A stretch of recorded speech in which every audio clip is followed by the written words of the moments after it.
There's an old uniform in the collection that was worn by one of the soldiers stationed here. We'll examine some of the tools used to build this massive structure and see what's being done today to save the old fort. And no trip to an installation like this would be complete without a cannon firing. This is Treasures Inside the Museum.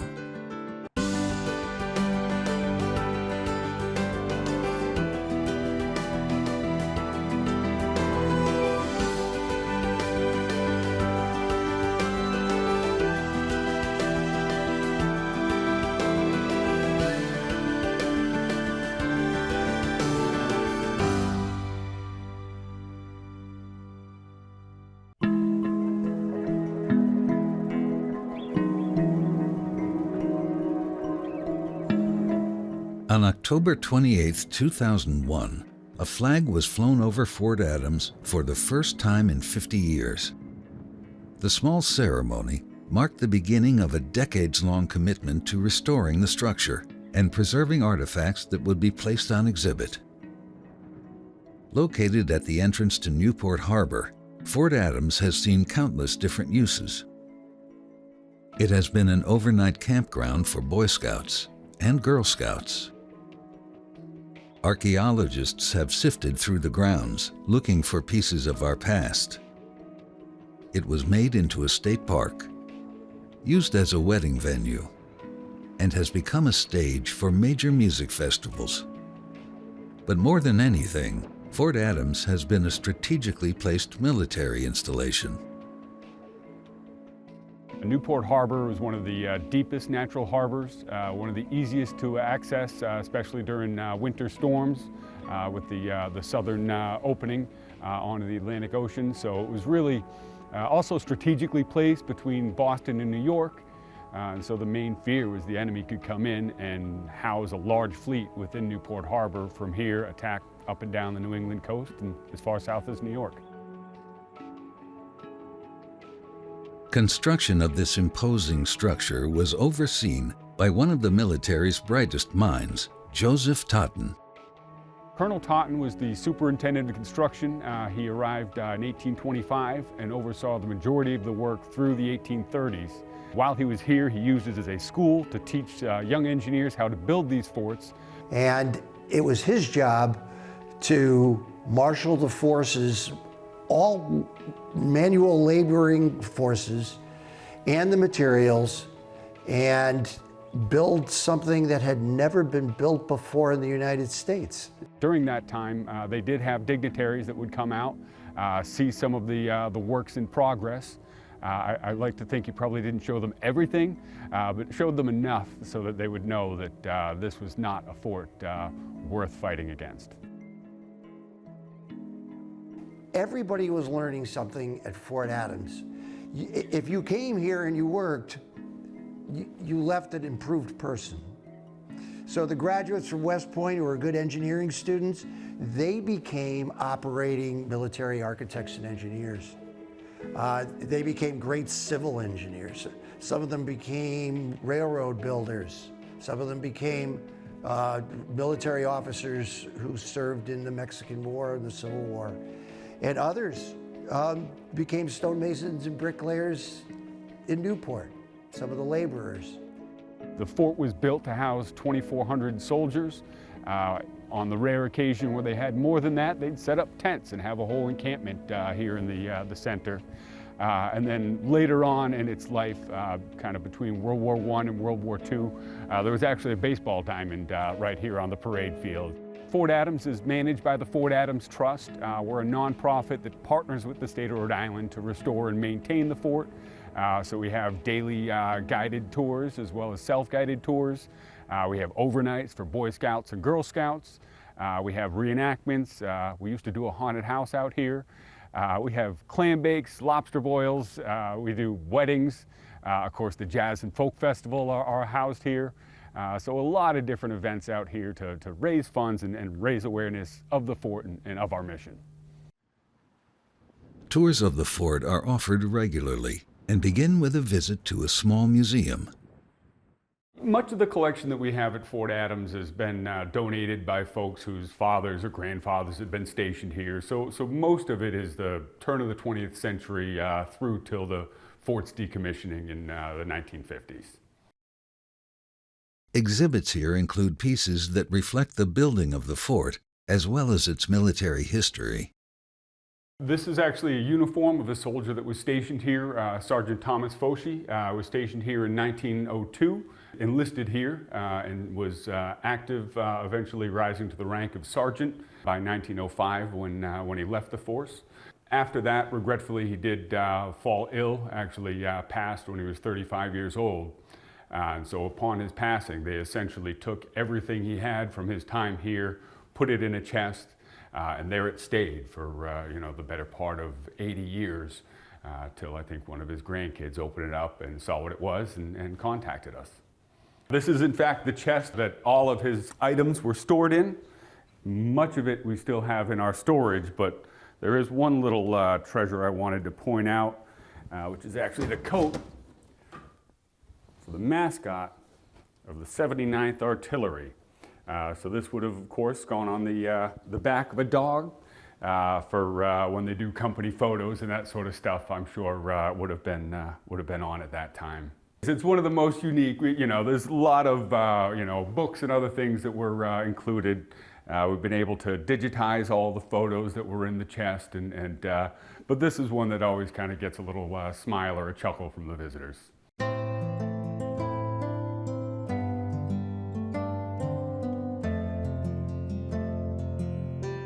Really is just truly the most in-depth collection that we have of someone that was actually stationed here, not just photos, but physical items that really we would not have otherwise.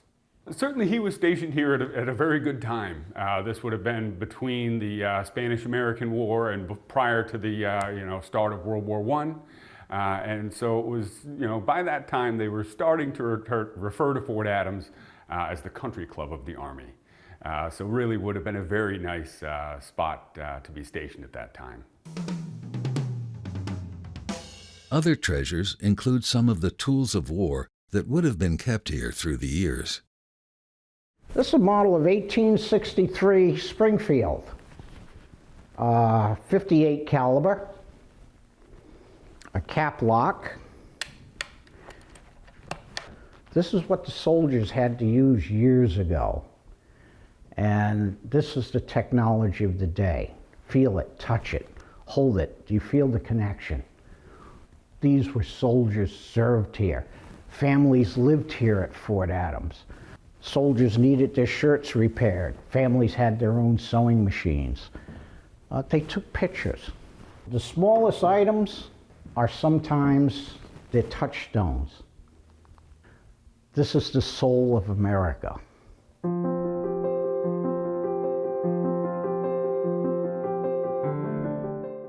Some items in the collection come to the museum having not been preserved so well. Certainly the oldest artifacts in our collection are items that have been found on site, through various restoration efforts and the efforts of our volunteers clearing out different parts of our fort. This is a place where our treasures are something that's very accessible, and they tell a story about real human beings. A lot of what we're finding is, tools that would have been used, either during the construction or while the fort was actively garrisoned. Some of the treasures we have at Fort Adams are the actual tools and the actual building materials that were used by the laborers and the skilled masons and the carpenters and the blacksmiths who were here working on the fort during that construction phase.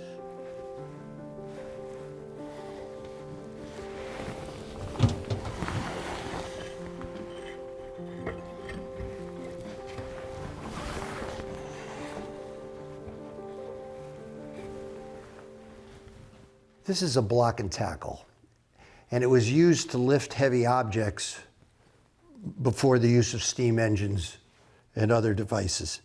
This is what the laborers would use to move the cannons. This is what the laborers would use to move the multi-ton pieces of granite. This is the way everything was lifted and moved during the construction phase of the fort, which was between the 1820s and the 1840s. This required hundreds of laborers. Everything in the fort was done by hand. And I think it's important to remember that Fort Adams was one of the largest construction projects in the entire United States prior to the Civil War. It was a huge undertaking. And so some of our treasures are things like this block and tackle. Visitors always ask me, how did they lift these cannons up here? How did they do that back in the 1820s and 1830s? And you probably learned about these, even in elementary school, they teach you about these simple machines. These tools are a testament to the folks who use them. I never knew treasures had to be shiny. I never knew treasures had to be roped off. This is history you can touch, as we say at Fort Adams.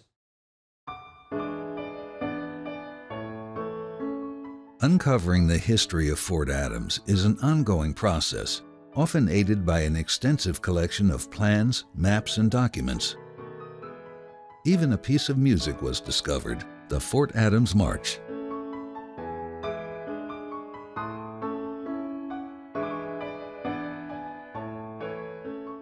Some of the most valuable information has come from photographs, sometimes taken by soldiers who were stationed there.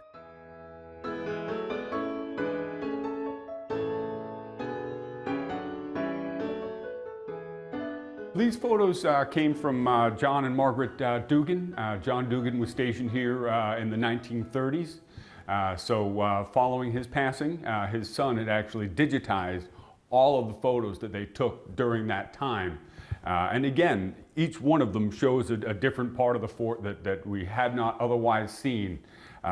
Visitors today would not see, in particular on this photo here, it actually shows kind of a mudroom that was built outside of the granite walls. And all of the entrances in and out of the east wall, the officers' quarters, would have had one of those, because had they not, it would get very drafty in the winter.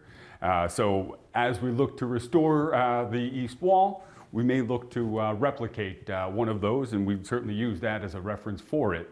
John was stationed here primarily the mid-30s through till the early 40s before he left for World War II. So primarily 1930s when they were really using Fort Adams as a training facility before soldiers left for war. This is a photo of one of the mortar batteries here at Fort Adams. And so these soldiers are training on how to load and fire that. From there, they would have elevated up, and essentially the mortar was designed so that it would fire up into the air and then descend down onto the deck of the enemy ship, where it would hopefully penetrate the deck and possibly all the way through to the hull. One of the interesting things about this particular photo is you can see on this photo, all of this is blacked out, and this is what is actually there. So they had actually doctored that when they originally made that photo. In case it got out to the enemy, they wouldn't actually know where those gun emplacements were. So again, you can kind of see the before and after on where those emplacements had been. So that was a really unique photo that once we actually looked at it a second or third time. Both of these photos would have been taken from on top of the southern redoubt, which lies about a half mile to the south of the fort. They had a tower on top, and so that's where most of the large-scale photos like this were taken. That southern redoubt was only recently rescued from the ravages of time. The redoubt is the southernmost structure in the direction that the enemy was expected to attack. And it would serve as a tripwire to prevent the enemy from surprising the fort. They would actually have to lay siege to this little mini fort before they could attack the main fort itself. There's a classical definition of a redoubt that this fits. There's no bastions here, there's only demi-bastions and only defensive weapons that can't be used against the main fort. The reason it's here is to serve as sort of a tripwire, an advanced warning post for the fort, but the fort itself was never attacked. But this particular structure, because of its nature, it's sunken into the ground, was reused through the entire life of the fort. So there were functions here that were active, related to more modern gun batteries that were installed here. So this was active through the entire life of the fort. It is unusual. The readouts, typically for the American third system forts, they did not build extensive land defenses. The theory was that the militia would come up and back up the fort. So this is one of the few places where they actually built extensive land defenses to protect the fort from a land defense. The primary purpose of the forts was typically to defend against ship attack. So this one sort of serves both purposes. It's protected from ships and also from land attack as well.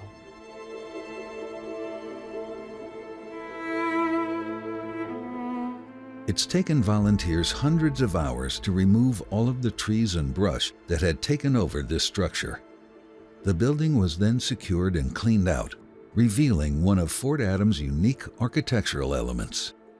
We're standing here today in the center of the Fort Adams redoubt, and this is the unique double spiral staircase to the roof of the redoubt.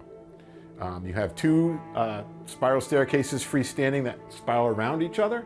And you can see one staircase here that I'm standing on. The other staircase is here next to me, and unfortunately has been partially damaged. So we have a number of steps that are missing here.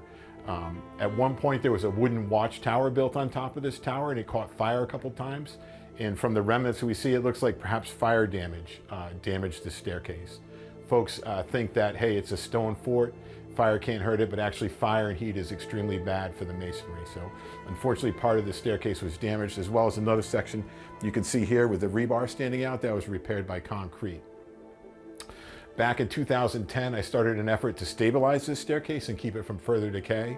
And you can see some of the wooden bracing that was installed to try and preserve it so that we can then hopefully someday restore it to its full glory.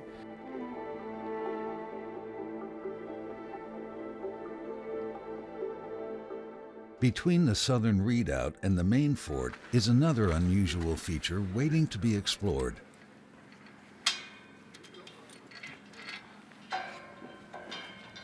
When you pay a visit to our museum, one of the places we'll take you is into this listening tunnel. Now we call it a listening tunnel because soldiers were sent here under the crown works that's built on top of this.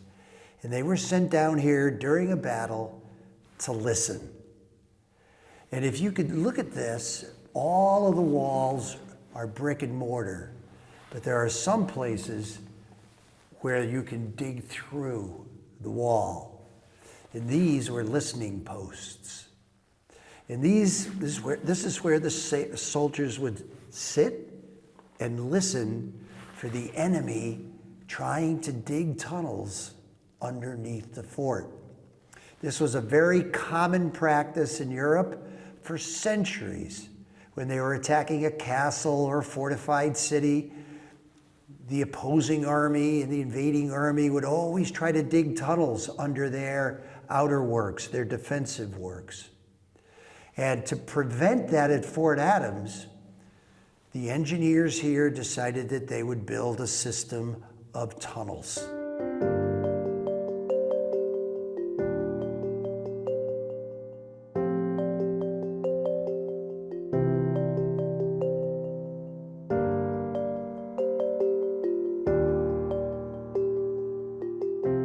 This is unique in the United States. Other fortifications that were built on islands, so they didn't need land defenses, like Fort Sumter in Charleston, South Carolina. There are other fortresses that, like castles, they had moats built around them and drawbridges over the moats. But the engineers here at Fort Adams wanted to build something a little different, and something that wasn't as common. They would be sitting and they'd be listening. They would have a pick. They wouldn't have guns down here. They would have a pick and a shovel, and if they heard anything, especially the sound of digging in that direction or in this direction, they would remove this material and they would dig. There is a powder magazine in the Crown Works close by.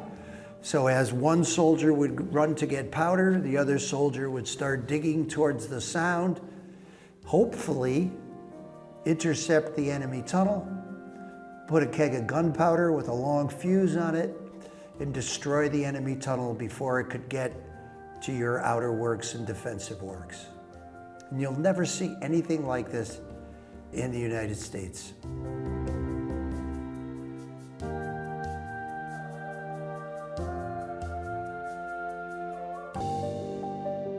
The whole reason you make a fort this big and this complex is really to act as a deterrent so the enemy never even considers attacking. A big part of that deterrent at Fort Adams was the number and placement of cannons. Almost all of the original cannons were removed, and many ended up in Newport Harbor. Today, one of the original cannons has been recovered and restored. This cannon is a 24-pound cannon, and that refers to the weight of the cannonball that it would fire, and it is original to our fort. As far as what's original, it is just the barrel itself. All this woodwork and ironwork was done about 20 years ago, but made to replicate what a case-made cannon and carriage would have looked like. So the fort was originally intended to mount 468 cannons. Today we have 7 of them. All of them were actually found in Newport Harbor, being used as, mooring and anchoring points. So they pulled them up about 40 years ago, brought them back as an example of what would have been mounted in these rooms.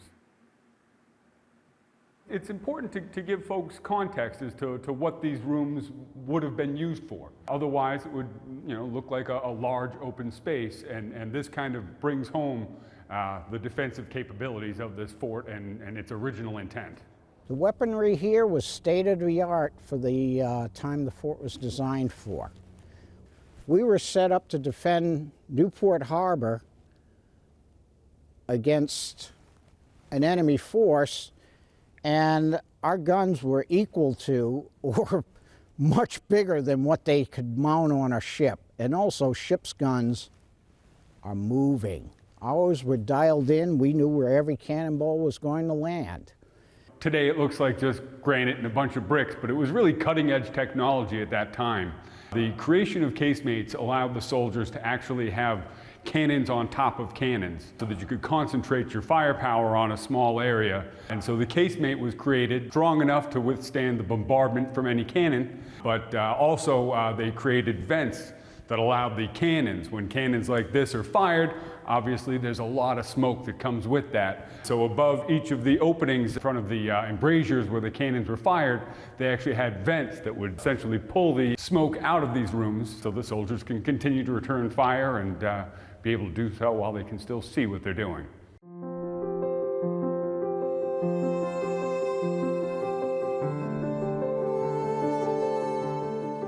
History tells us that Fort Adams was never attacked and never fired a shot in hostility. There are, however, special occasions when one of the smaller guns is rolled out, either for ceremonial purposes or to mark a special event.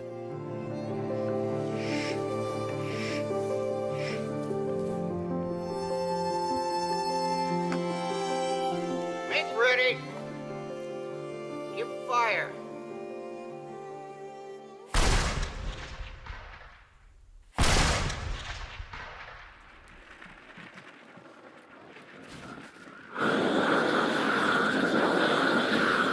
Today, it takes a different kind of firepower to protect the old fort. The years have taken their toll, and replacing an old roof is one of the first steps.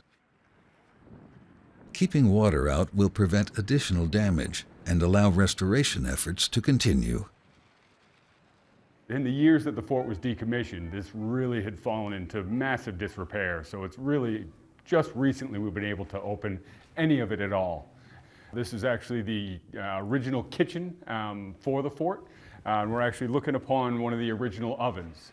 Essentially, think of like a big pizza oven, brick-fired, wood-fired pizza rather. Every soldier, at least one or more times a day, came here.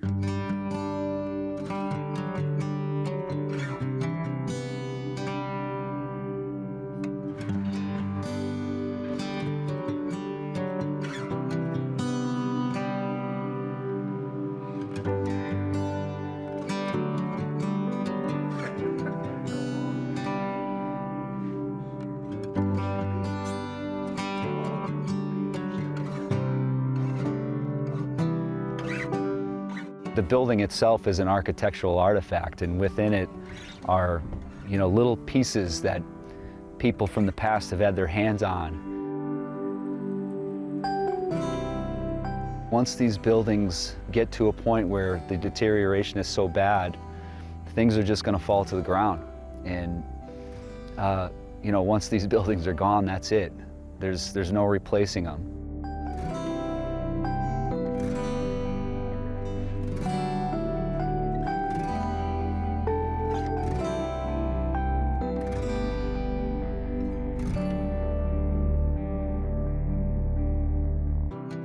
We started here with some rebuilding of the embrasure openings over on the north front, but that sort of segued into repointing, which you can see finished behind me, and versus an untreated wall here, which has yet to still have some work done to it. We have rebuilt all these structural arches through the openings between the casemates. This is an example of really the kind of work that can be done to restore these areas. Over the years the fort was abandoned, so much of it had fallen into disrepair that these arches pretty much entirely collapsed. So they came back and redid this and have done fantastic work on all of the arches inside this area to show what they originally would have been.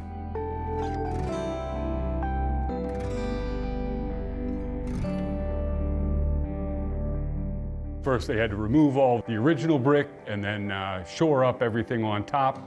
And as much as possible, they tried to reuse any of the bricks that they'd have found so that, about 80 to 90% of the bricks used were all found here on site, would have been original to what would have been here.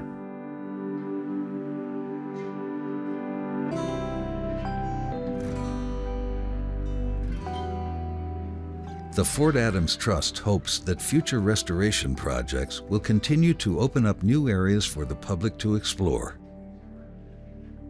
There are objects inside the museum and all around the fort that now have a life beyond their original use. They are a pathway for future generations to better understand our past.